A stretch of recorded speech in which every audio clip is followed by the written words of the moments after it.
Hello everyone, welcome to our class for week 12.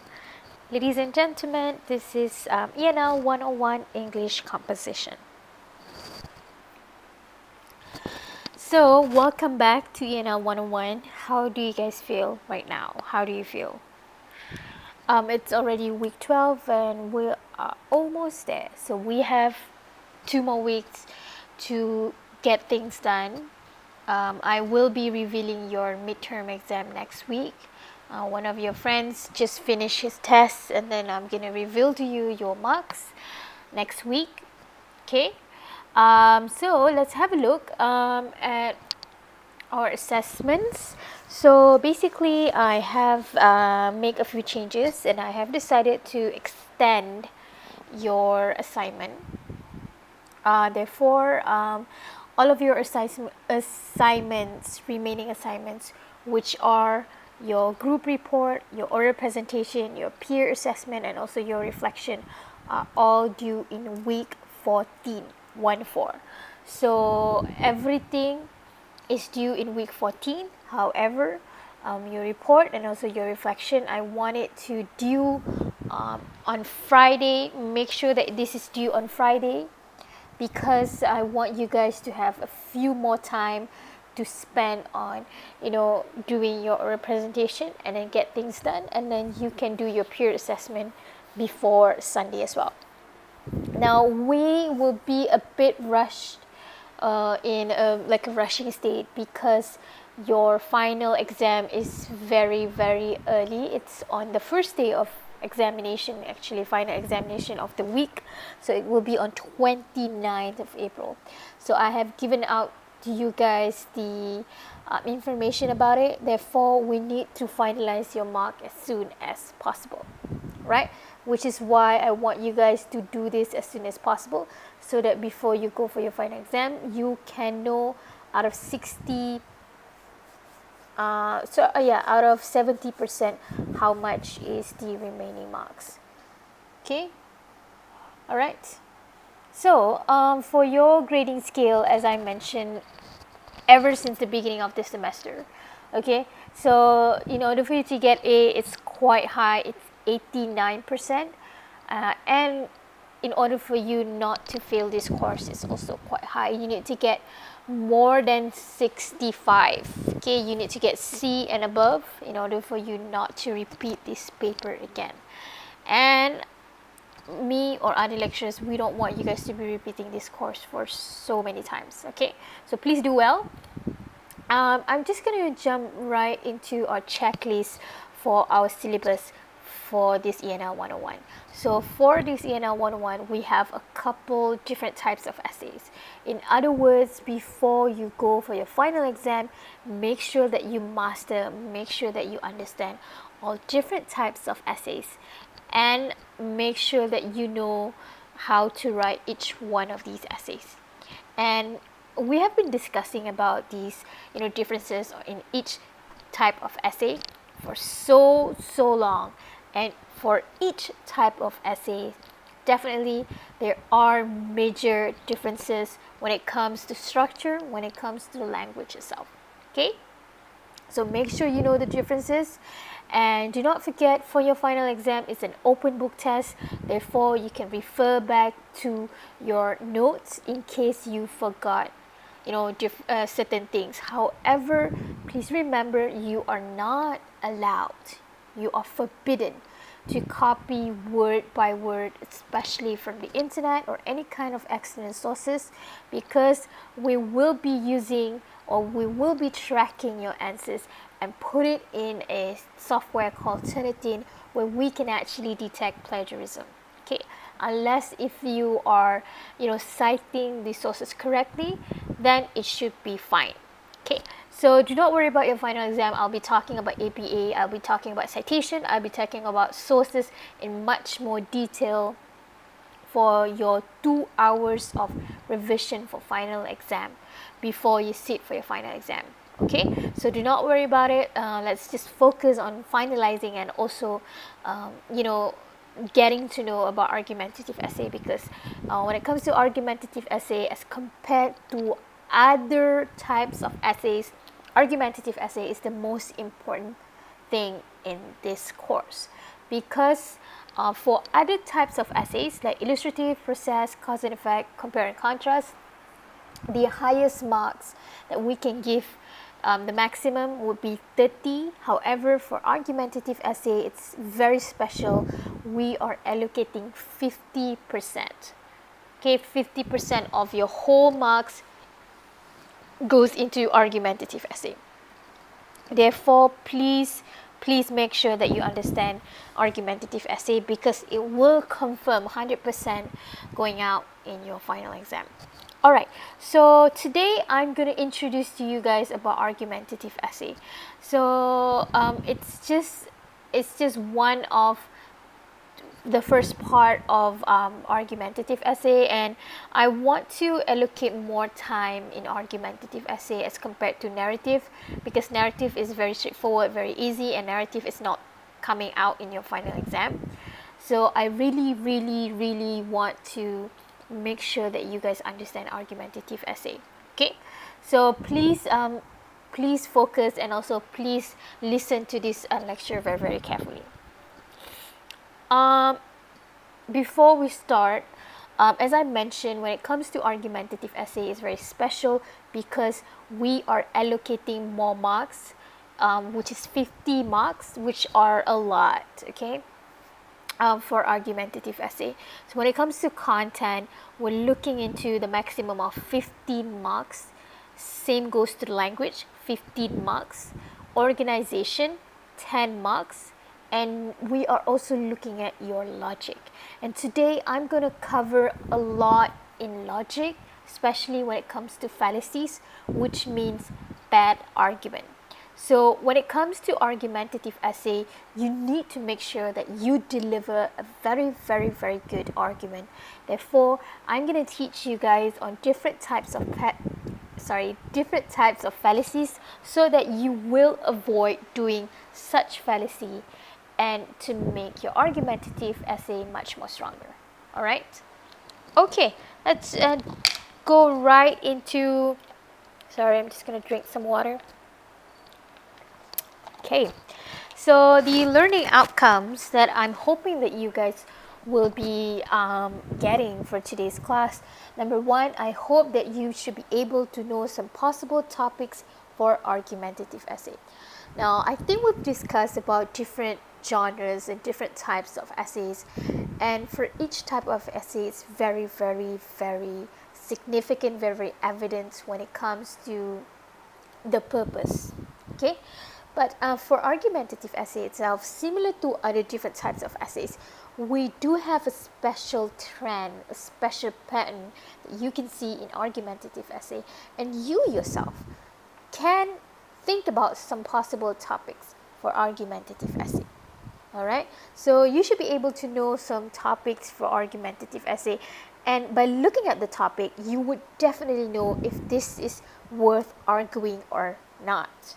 Okay, secondly, I hope that you should be able to study the issues for argumentative essays and be able to develop reasons, because reasons are premises, which means they are the supporting details to support your argument, which are very crucial in argumentative essay. I'm also hoping that you should be able to juggle perspectives, because in argumentative essay, you should write your own argument. At the same time, you should be able to present a counter argument in your fourth paragraph, which is very important. And I'm going to talk about structure and organization in the second part. But first, in this first part, I just want you guys to understand what makes a good argument. Okay. Lastly, I'm hoping that you should be able to understand the two types of fallacies.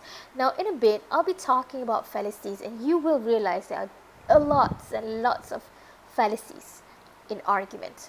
You are not required to memorize these types of fallacies, but I want you guys to realize that these are fallacies, and these are the things that make weak argument or bad arguments. Therefore, do not do this, especially in your argumentative essay. Okay? Now let's get started. So the first thing is always going back to the definition. So what is it is an argumentative essay. So argumentative essay is a very special genre that requires the students to do three things. Number one, they should be able to investigate on a topic. Number two, they should be able to collect, generate, and evaluate evidence.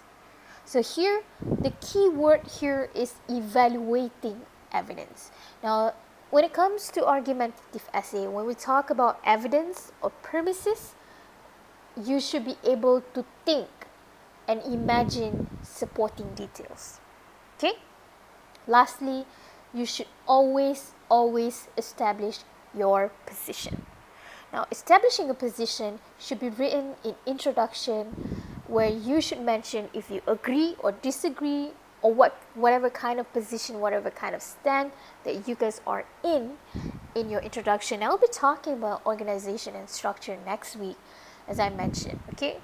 But you need to be able to do three things in argumentative essay, which are investigating a topic, collect, generate, and evaluate evidence, also establishing a position based on a topic in a very concise manner. That is the definition of argumentative essay. Now, if you look at the definition itself, you should be able to see now how this is going to be quite challenging, which is why we are giving this 50 marks, okay? Now, when we talk about arguing, when we talk about making judgment, it's always a process of creating, reinforcing, or trying to change someone else's beliefs or action towards a topic. So the only goal that you have to do as a people, of a person, of a writer, is that you need to get your readers to agree with to some point with your topic, or to even better, if they can act on what you have suggested. Okay, so when it comes to argumentative essay, not many people know this, but actually there is a certain psychology that you have to understand. So in order for you to think about your argumentative essay, you have to understand that anybody who is reading your essay come from different background. Each audience or each reader would have different opinions, different attitudes, or even different background towards a topic. So when understanding this certain psychology you have, or understanding your audience, understanding your readers, will be able to help you to develop a better argumentative essay. In what way? Number one, so when you understand the psychology of this argumentative essay, you should know that when it comes to reading your essay, the readers are actually engaging in a mental give and take with the essay based on their opinion, based on what they know about a topic. Okay? So, for example, in argumentative essay that has a topic that talks about moral and ethics. Now, we do understand that different people would have different takes on morals and ethics. Some people think that abortion is okay. Some people think that abortion is not okay. So that is the psychology of you knowing to understand, different people would have different knowledge or different background. So when I'm reading your whole essay, I have my own opinion about this topic, and I'll be engaging in a give and take based on what your argument, based on what you have given to me mentally in my head. Okay? Number two, when I'm reading your essay, or even anybody who's reading your essay, we will eventually assess on your credibility, your delivery, your supporting materials, which are evidences or premises. We're looking at language. We're looking at your way of you to reason things. And lastly, how you would be able to appeal to certain emotions that we have.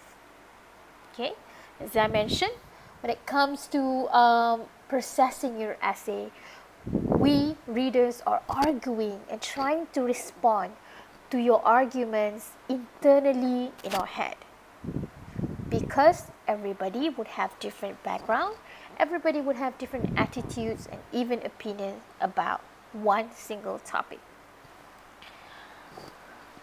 So, the essential skills that you have to develop before writing argumentative essays is that number one, you need to study both sides of an issue before deciding which one you want to choose. Now, it's very unique in a way that sometimes you would have your own opinion about something, but maybe you do not have enough evidence to support your topic, which is why I always go back to your brainstorming process.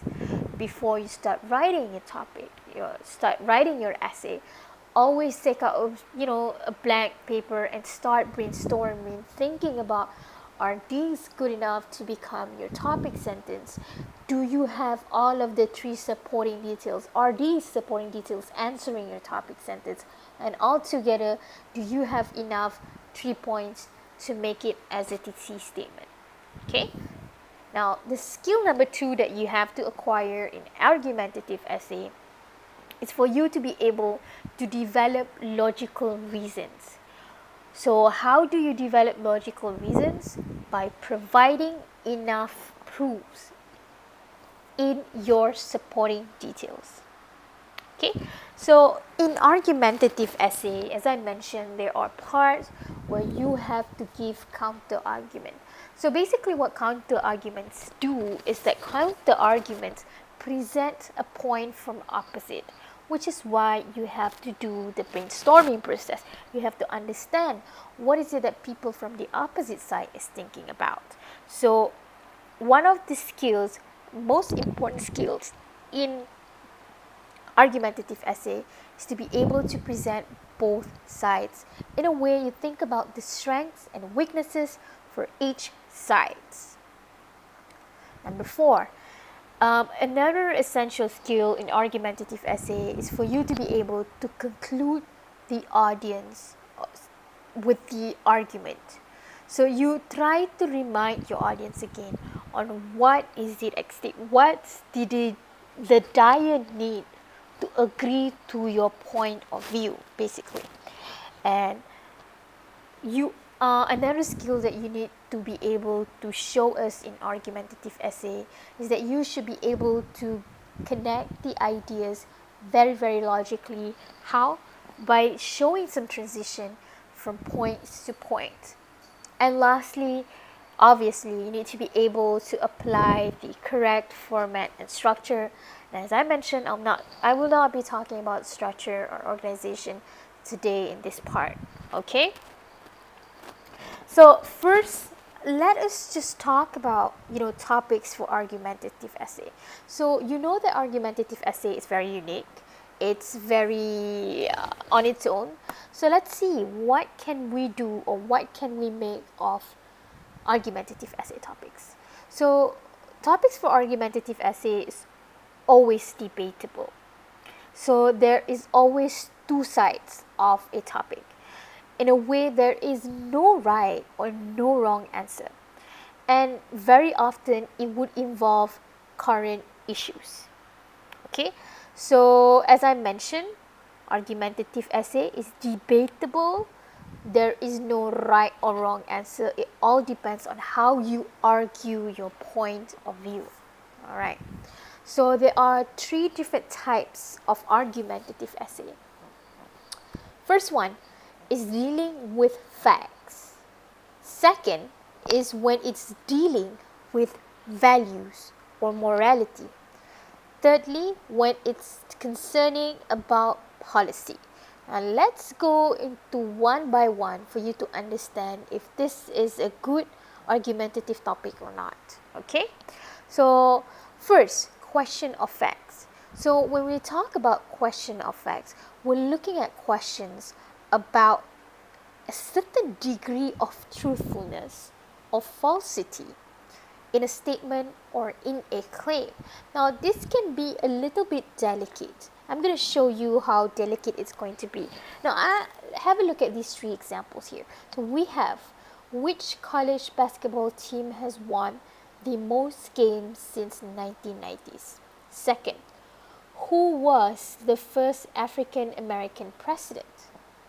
Third, how far is it Malaysia from New York? Sorry, from Malaysia to New York. So from these three questions, do you think this will make a good argumentative essay? Why? I want to give you guys 1 minute to think about it. Do you think that these three topics will make a good argumentative essay? If yes or no, why? Now, let's take a look. So these are not good examples of argumentative essay. Why? Because there is only one absolute answer, and there is literally nothing to argue, because there's only one fixed answer to this. But when it comes to questions of facts, okay, we can argue in terms of these questions, this topic. For example, the first one, will the economy be better or worse next year? So is there any absolute answer? No. Is it arguable? Yes. Is it debatable? Yes. So we can say it's better, or we can say it's worse. So if you choose to say that it's better, you have to give good premises, you have to give good supporting details and evidences to show why is it going to be better. Yeah. So for the second one, who will win the next World Cup? It's in the future, therefore you wouldn't know. You can predict based on evidences, but it's not absolute. It's very debatable because it hasn't happened yet. Third, what will be the next advancement in smartphone technology? Now, so if you look at these, the trend is that it hasn't yet happened, so it becomes debatable. And it all depends on how much you can argue by giving supple amount of evidences. Okay, so these may have one answer depending on your information that you present, and obviously how you argue or the persuading skills that you have. Okay. Now, when it comes to question of fact, you have to remember that sometimes it can be slightly similar to compare and contrast essay. Okay, but in compare and contrast essay, information has to be presented in a very, very non-biased and impartial manner, whereas in argumentative essay, you only have to argue in one point of view. It's either you agree or disagree. Okay? So you may include competing views about facts, but only to prove them false. Got it? So you know now that compare and contrast can be slightly similar to the argumentative essay, but as we have learned before, compare and contrast needs to be very, very objective and non-biased. Okay. Alright, second, now let's take a look into questions of value. So just now we talked slightly about values and ethics and things like that. So when it comes to argumentative essay, sometimes you can deal with a topic that is looking at the question of worth, rightness, morality, and even an idea of an action. So it's basically, trying to persuade people by looking at the judgment, whether something is done properly or improper, whether something is done in a right or a wrong way, whether this is good or bad, or whether this is fair or unfair. Okay? Now, take a look at these two examples here. Do you think that this will make a good argumentative essay? Think about it.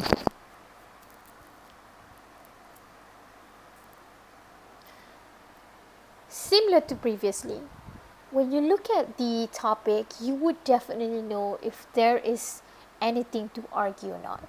For these two, obviously, there is a fixed answer. What are the scientific methods of cloning? Maybe there are two, maybe there are three, I don't know. But it's absolute. There is nothing to argue, it's very factual.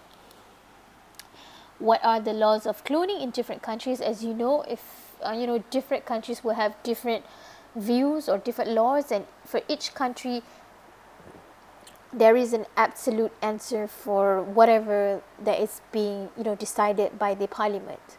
Okay, so it means that these are really nothing to argue. But have a look at these two questions. Now I want to show you guys are the way that argumentative essay is being structured, even though it's derived from almost the same topic. Okay, when it's derived from, when it's structured differently, then only you would see if this is argumentative essay or not. So for these two, this is definitely examples of argumentative essay, because there is a room for debate, yes or no. Is it morally justifiable to clone human beings? Some say yes, some say no. Is it ethically acceptable to clone human cells to cure diseases? Some say yes, some say no. So there's always room for debate, and it all depends not only on factual knowledge but also based on what you think as a person, therefore your moral values. Okay, so lastly, we're going to go into questions of policy. So questions of policy are looking into specific course of action which should be taken or should not be taken. And normally when it comes to questions of policy, it will involve like a governance, like a set of authority. Okay, so normally when it comes to question of policy as well, it would include the word should. Okay, so have a look at these examples. Should candidate X be the next mayor? Should prostitution be made legal? What steps should be taken to ensure that every citizen receive good health care? Do you think these are examples of argumentative essays?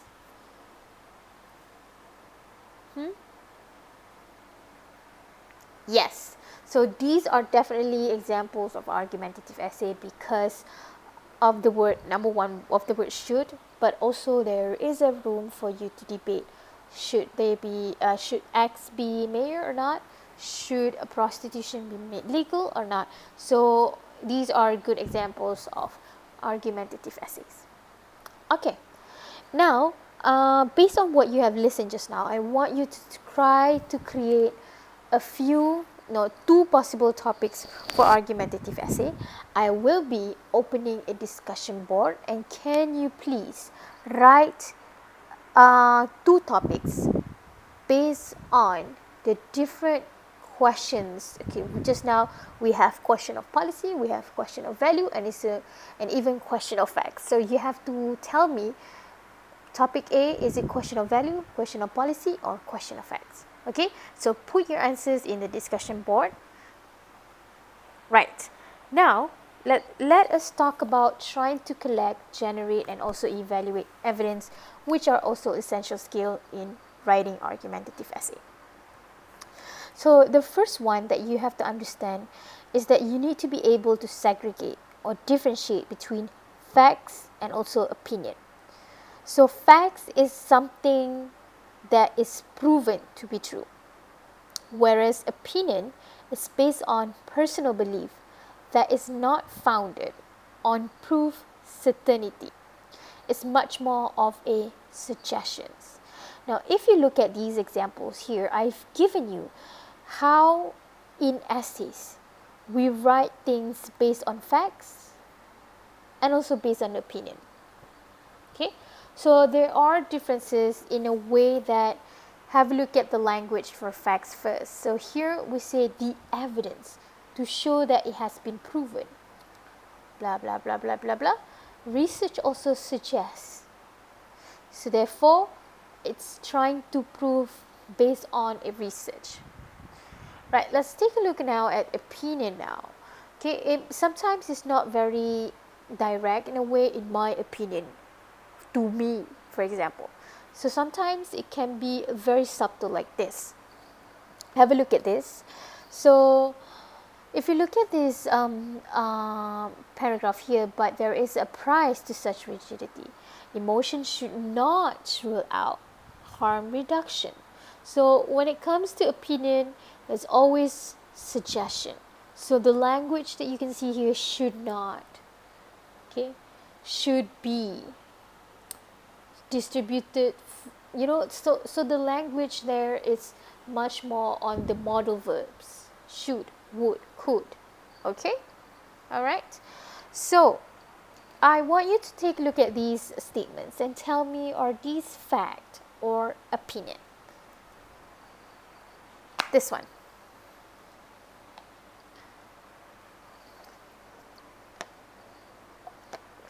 So what do you think? Is this fact or opinion?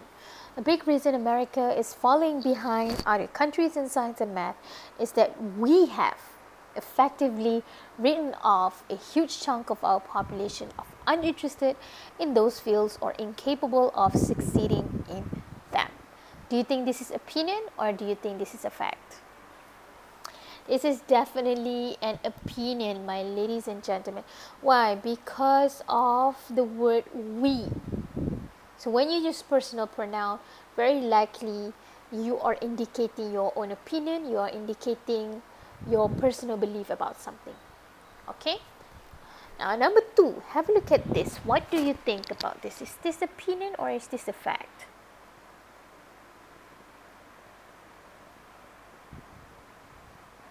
What do you think? This is a fact.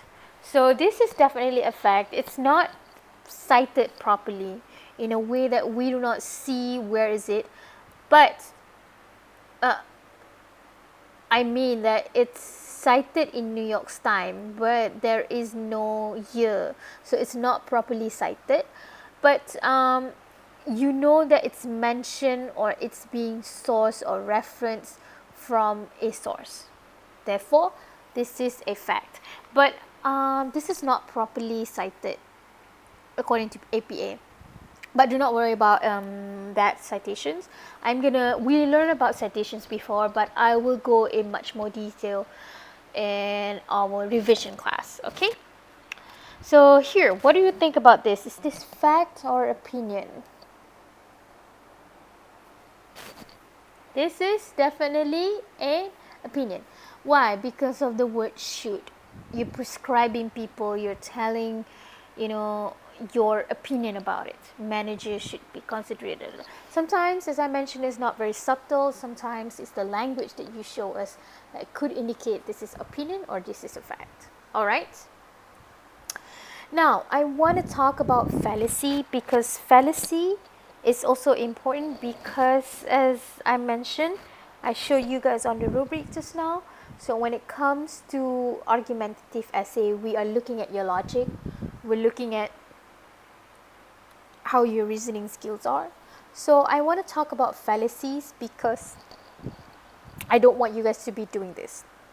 As I mentioned, you do not have to memorize each type of fallacy, but you have to understand that these are bad arguments. Therefore, do not do this. Okay.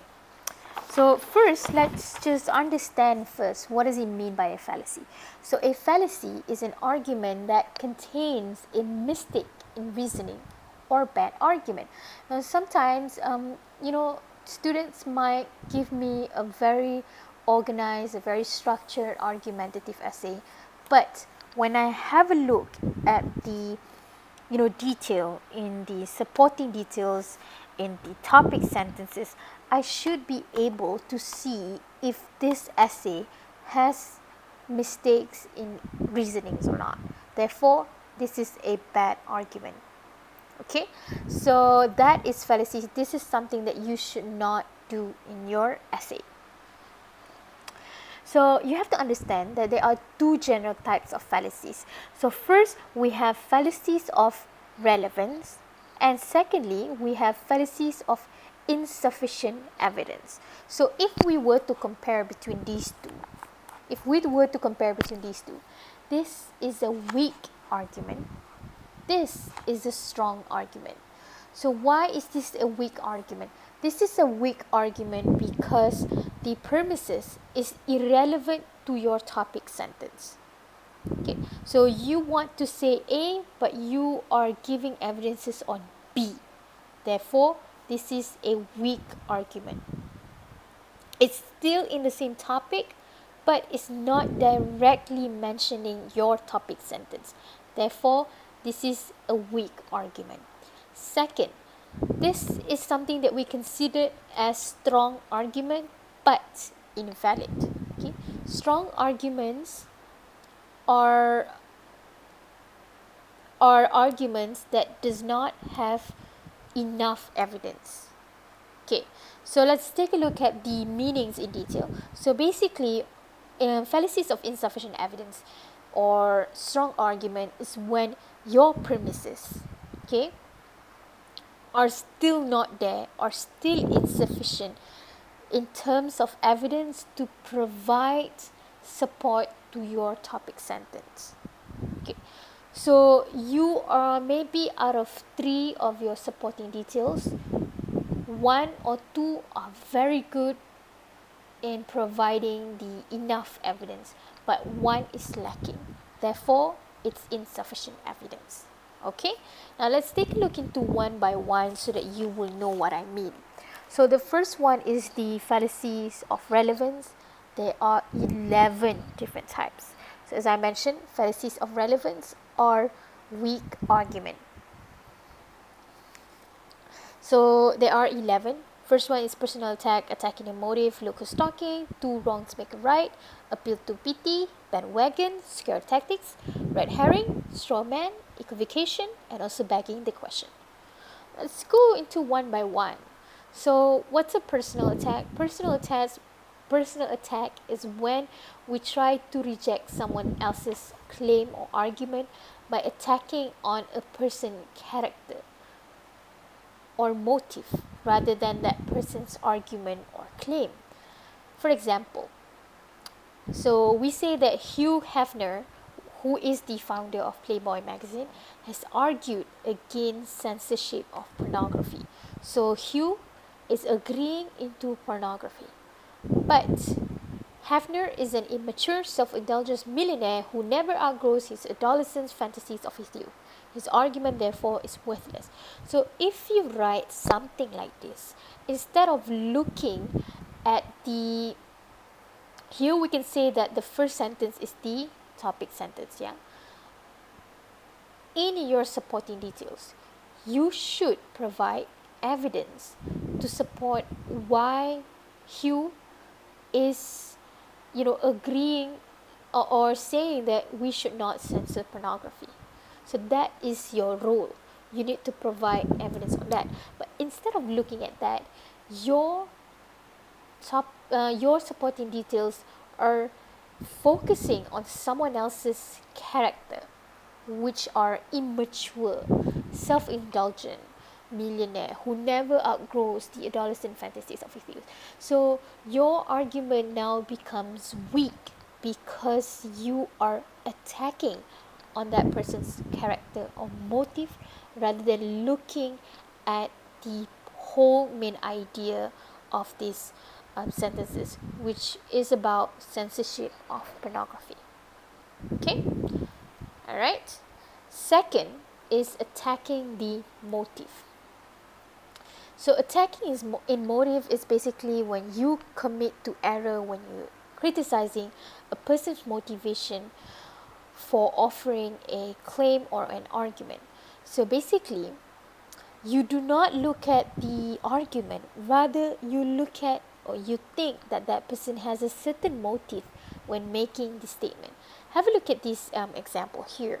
You're saying that Professor Medler has argued in favor of academic tenure. But why should we listen to him? because as a tenor of the professor himself, obviously he supports the tenure.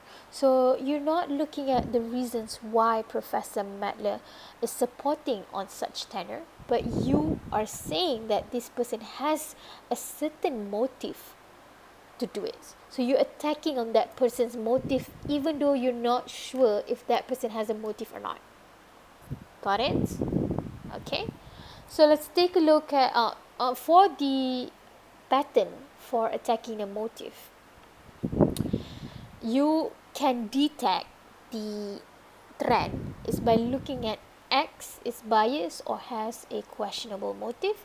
Therefore, X's argument should be rejected. As simple as that. Okay. Now the third one is look who's talking.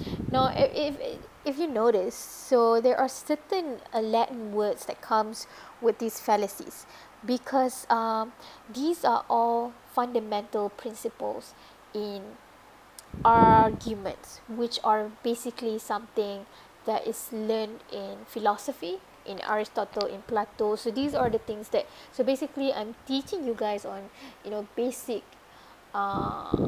arguing, okay, in fallacy. So consider you guys very lucky, you know a lot of things now. So now let's take a look at the third fallacy here. We are saying look who's talking. Now, I don't even want to attempt to pronounce these Latin words because really I do not know how to pronounce this word. I've never learned Latin before. Yeah. So for look who's talking, it's basically when you reject someone else's argument or claim because that you think that that person fails to practice what he preaches. Just like this. You should quit smoking, said a doctor. But then the patient said, look who's talking. I'll quick when you do, Dr. Smokestack. Easy. So another example of look who's talking is basically when, your mother said to you, oh, you shouldn't skip your senior day. But then you said to your mom, you say like, but you also skip your senior day. Why should I? So you're saying that if X fails to follow his or her own advice, therefore X's claim or argument should be rejected. Okay. Now the fourth fallacy is two wrongs make a right. So it's when you try to attempt to justify a bad judgment or act by claiming that other people has done it as bad. Okay, just like an example of I don't feel guilty about cheating on Dr. Boyer's test. Half of his class cheats on his test. So instead of, looking at the morality, which you should not cheat in tests, but you're saying that everyone is doing it. So yeah. Okay, got it? Yeah. So the next one is scare tactics. Scare tactics is when you threat the harm of a person when they don't accept your argument. Okay, this is a very example that can happen in a very like a governance kind of like diplomat level. For example, I'm sure that you agree that we are rightful rulers of San Marcos Island. It will be regrettable if we have to send armed forces to demonstrate what we say is right. So you are trying to trap that person if that person does not accept what you want. That is scare tactic. Okay, next is appeal to pity. So appeal to pity is something that you can see a lot in advertisements. So it's trying to play around with your emotion. So basically, appeal to pity is when you offer an argument or you want to have or you want to get special treatment just because you think that something bad is happening to you as a person. So for example here, students say to a professor, I know that I missed half of your classes and I failed my exam, but I really had a tough semester. First, my pet boa constrictor died. Then my girlfriend told me that she wants a sex change operation. With all that I went through this semester, I don't think I deserve an F. Can you please cut me some slack and change my grade to C or D? So you're trying to appeal to that person with a few claims that you've been having bad luck or misfortunate events throughout your semester, therefore you deserve to get pass. Okay, that is appeal to pity. Okay, next is bandwagon. So bandwagon is one when you want to play on someone else's desire to be popular or accepted or valued. So just like an example, like, oh, all of the cool kids that here, smoke cigarette, therefore you should smoke too. So if you notice, so, or sometimes you can say, oh, you're pretty today, you're pretty every day, please give us extra marks. So if you notice, there is also this phrase that says, jump on the bandwagon. So bandwagon means like, try to be in a trend of fashionable, popular, or accepted by the society. So when you have the arguments that relate to anything that deals with the cool kids, or even having the desire to be accepted or valued by a set of people, that is definitely bandwagon. Okay, so basic pattern for bandwagon is when everybody believes or does X, therefore you should do or believe X as well. Next is strawman. So strawman is when you misrepresent the judgment or the argument given by that person because you think it's easier to defeat their real argument by putting into something else that is not what they mean. So an example to this is like, okay, so this person is giving me an argument. It says that advertisement for beer encourage underage drinking. Premise number 2, underage drinking often has negative consequences. So the conclusion is, therefore, advertisements for beer should be banned from TV. Suddenly, I hear this one, auntie said, but people will never give up drinking beer. They have been doing it for ages. Now, if you look back again on this argument here, we're not saying that we're banning beer. We're saying that we're going to ban advertisements for beer. So instead of focusing on the whole argument, you try to give out or misrepresenting something else by saying that people will never drink beer again because they have been doing it for ages. So basically, you are giving like an unfair or false representation or argument that is being characterized by what that person is saying. So you're saying that should be rejected, but really that is not the real intention, that is not the real argument that has been said. Okay, so moving on is red herring. So red herring is a type of fish actually.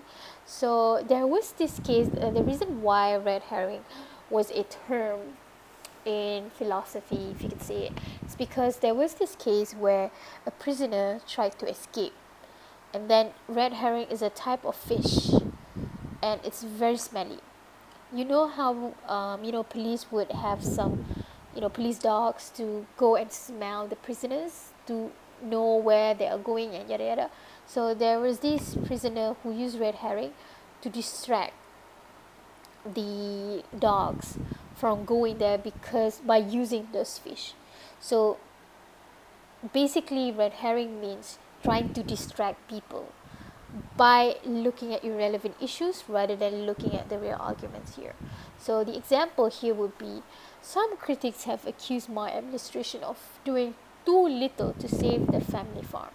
But these critics forgot that I grew up in the farm. I know what it's like to get up in the crack of dawn to milk the cows. So instead of focusing on the real argument, which is proving on what you have done to save the family farm, you're distracting your audience by giving or telling them a story that you are a farm boy yourself. Okay, that is basically red herring, when you distract people by raising an irrelevant issue. Next is equivocation. So basically it's when you use ambiguous language or word that has more than one meaning to conceal the truth to avoid committing oneself or to lie. So an example here would be, a feather is light. Light cannot be dark. Therefore, A feather could not be ducked. So here the word light here is very ambiguous in a way that it has more than one meaning. One, it's light in a way that it's not heavy, and another one is the color of it, if it's the opposite of dark. So basically this argument is a weak argument because it's using or taking advantage of this word light that has two meanings, and they're twisting the words. Okay, the last one for fallacy of relevance or weak argument is begging the question. So begging the question is when you restate a conclusion slightly using a different word. So the pattern here is that A is because of B, therefore B is because of A. For example, bungee jumping is dangerous because it's unsafe. So here, as you can see here, unsafe and dangerous are similar meaning, right? They have similar meaning. So it's basically going back, going round and round. A because of B, B because of A, Or another example is that God wrote the Bible. How do you know? Because it says in the Bible, and what the Bible says is true. How do you know the Bible says it's true? Because God wrote the Bible. So A is B, therefore B is A. So you're going back and forth on the same thing, repeating the same thing over and over again. That is begging the question. Okay, so there you go. There are 11 different types of fallacies of relevance. Okay, so let's jump into the fallacies of insufficient evidence, and there are 9 different types. So as I mentioned, fallacies of insufficient evidence are considered a strong argument. It's just that it does not have enough argument to support your topic sentence. Okay, so there are 9 different types. First one is an appropriate appeal to authority. We have appeal to ignorance. We have false alternatives. We have loaded questions. We have questionable cause. We have hasty generalization. We also have slippery slope. We have weak analogy. And lastly, we have inconsistency. So, the first one would be inappropriate appeal to authority. So, when this happens when the source is not genuine authority or expert in the area. So for example, boxing champion is selling face mask. So it's not the right person or the right expert to do it. Okay, so when the source is biased and has some other reasons to lie or mislead. Okay, so because you would, as a reader or as a person yourself, you would eventually go to the right authority or the right expert when it comes to certain things. And if you're not an expert, you might have your own bias when it comes to a topic itself.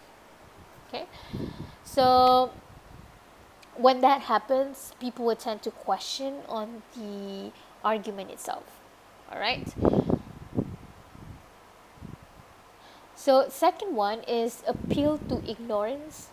So appeal to ignorance when an argument has lack of evidence to think that a claim is true or false. So it means that that arguer accepts a claim that must be true because nobody has proven it to be false or correct based on what that person believes in. For example, it says that there must be intelligent life on other planets, or UFO, or aliens on other planets, because nobody has proven that there isn't. So if you want to believe that alien exists, you would say this. But if you want to believe that alien does not exist, an example of appeal to ignorance is when you say there isn't an intelligent life on other planets because nobody else has proven there is. So instead of giving, actual evidence on why there are alien exists out there, you're saying because nobody else has proven that there is or there isn't, therefore we should believe it's true. Okay, so it's basically appealing to ignorance. Third one is false alternatives. So false alternatives is when the arguer poses a false either or a choice. So, example here. Look, the choice is simple. It's either you support a pure free market economy or you support a communist police state. Surely you don't want to support a communist police state. Therefore, you should support a free market economy. So maybe you have given a good premise in a way that you're saying that free market is good as compared to communist police state. Very good. But the problem is, instead of giving more detail, more information about what does it mean by a free market economy or what does it mean by a communist police state, you are just merely giving the two choices and you're saying that this is bad, but you're not saying why it's bad. Therefore, you need to improve your argument in a way that you give more evidence in the middle of it. Okay? Next is loaded questions. So loaded questions is when you have a very unfair or questionable assumption. For example, have you told your mom that you're gay? Have you stopped beating your wife or girlfriend? So sometimes you might want, you might know something that people don't know, and you're using that as a very unfair situation, or you just give an assumption that that's the case. Okay. Fifth is questionable cause. So in questionable cause, there are three different things. First one is a post hoc fallacy. Second one is a mere correlation, and third one is oversimplified cause. So first one is a post hoc fallacy, is when you assume without enough evidence that because of one thing and that happened before B, therefore A is the cause of B. For example, here, how do I know that ginseng tea is cure for a common cold? Last week I had a very bad case of sniffles, and I drank a cup of ginseng tea, and the next morning my sniffles are gone. So just because of one time case, you drank a cup of tea and you're saying, and the next morning, it was gone, and you're saying because of that, that's the reason why you are feeling better that morning, because of the tea. Next is just a mere correlation fallacy. So it assumes that without sufficient evidence, that because of B and A are regularly, occurring together, therefore A must be the cause of B, or vice versa. Example, one Monday I stayed up partying all night, had egg for breakfast, and failed my calculus test. On Wednesday, I stayed up night partying, had eggs for breakfast, and failed my biology test. On Thursday, I stayed up all night partying, had eggs for breakfast, and failed my history class. Obviously, to do better on tests, I must stop eating eggs for breakfast. So, as compared to post hoc before, mere correlation fallacy is when you have, a series of events that happen together, but you assume that A would be the cause of B. Okay, but it could be that another factor, which is, staying up all night partying, could be the reasons or the contributor to why you failed the test. So next is the third one, which is oversimplified cause of fallacy. That is when you assume without enough evidence that A is the sole cause of B, when actually there could be a combination of different causes, including B as well. For example, violent crime has declined steadily in recent years. Obviously, tougher imprisonment policies are working. So maybe this is maybe one of the reasons why the violent crime has, declined steadily could be tougher imprisonment, but it also could be, other factors as well. So that is oversimplified cause of fallacy. Instead of, thinking there could be, different reasons as well altogether, you simply assume that that one sole cause is in fact the reasons why of B. Okay, number 6 is hasty generalization, and I think a lot of students do this, is when you assert that most of certain kind of things has certain quality or characteristics. So for example, my father smoked 4 packs of cigarette a day since age 14 and lived until the age of 69.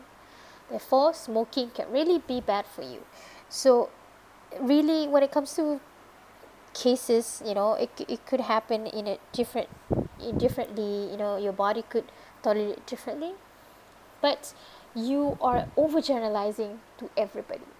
So your father might have different reaction or different effect, but you're assuming that everyone would have different effect, therefore you don't have to agree to that argument. Okay. Another example would be something that you might have seen in advertisements. For example, like 4 out of 5 dentists recommended happy glossy smiley toothpaste brand, therefore it must be great. So the specialty of this one is that it's using an expert's opinion, which is dentist. Okay, so just because 4 out of 5 dentists, and if you want to compare it to the whole population in Malaysia, it does not really apply. It could not be overgeneralized, because we have a lot of people in Malaysia itself. Okay, so next is slippery slope. Slippery slope is when you argue or you claim that without enough evidence, it seemingly a harmless action would lead to a very, very big and disastrous outcome. For example, in a recent letter of editors, Stella argued that we should legalize same-sex marriage, but allowing same-sex marriage would undermine the respect for traditional marriage. Traditional marriage is the very foundation of our society. If that foundation is destroyed, our whole society will collapse. Thus, if you want to prevent the complete disintegration of our society, we must oppose the legalization of same-sex marriage. So basically, the whole point of the main idea of this argument is whether or not we should legalize same-sex marriage.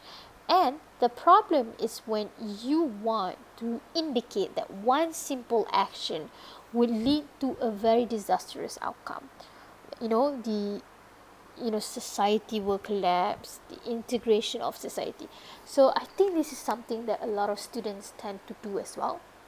You're trying to have one thing that is very harmless, and you're saying that there is a bigger outcome of it without giving enough evidence.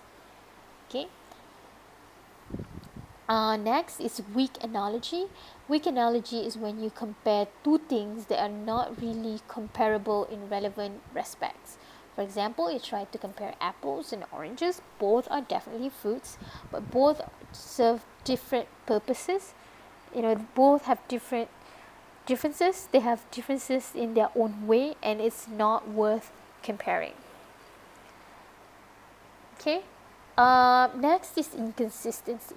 So inconsistency, as it mentioned in its name itself, basically when you argue things that are contradicting to what you said. So for example, Pearson said, like, preferential treatment is unfair and discriminating. There is no place in this college. It has no place in this college admission. But then the roommate said, but did you say 1 minute ago that you got into the college because your father was a rich alumnus? Yeah, why? Just checking. So basically, Pearson here is being inconsistent. 1 minute you say that you shouldn't have unfair treatment because your father is blah. It doesn't really say that. He said like we shouldn't have preferential treatment, but he also forgot that 1 minute ago he said that he was admitted to this college simply because his father was rich alumnus coming from here. So it's when you show a bit of contradiction in your claims. Therefore, it's inconsistency. All right, there you go. Those are the two types of fallacies. We have fallacies of relevance, which are weak argument. We also have the 9 fallacies of insufficient evidence. Now, please remember, you do not have to memorize all of these. It's a lot, 20 different ones. but I need to show you guys that these are bad, examples of bad arguments, something that you should not do. Now, if you happen to do this in your essay, I will have to deduct your marks. Okay, so there you go. This is the first part of Introduction to Argumentative Essay. Please study this, and we will continue talking about argumentative essay in our next video. Thank you so much for joining me, guys. Bye bye.